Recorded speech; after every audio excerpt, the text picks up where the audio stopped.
शाळांमध्ये मिळणाऱ्या अन्नपदार्थांबाबत अन्न आणि औषध प्रशासनानं नवी नियमावली जारी केली आहे.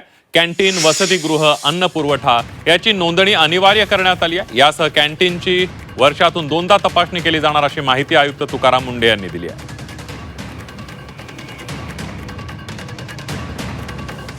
फूड सेफ्टी डिस्प्ले बोर्ड असणं अपेक्षित आहे.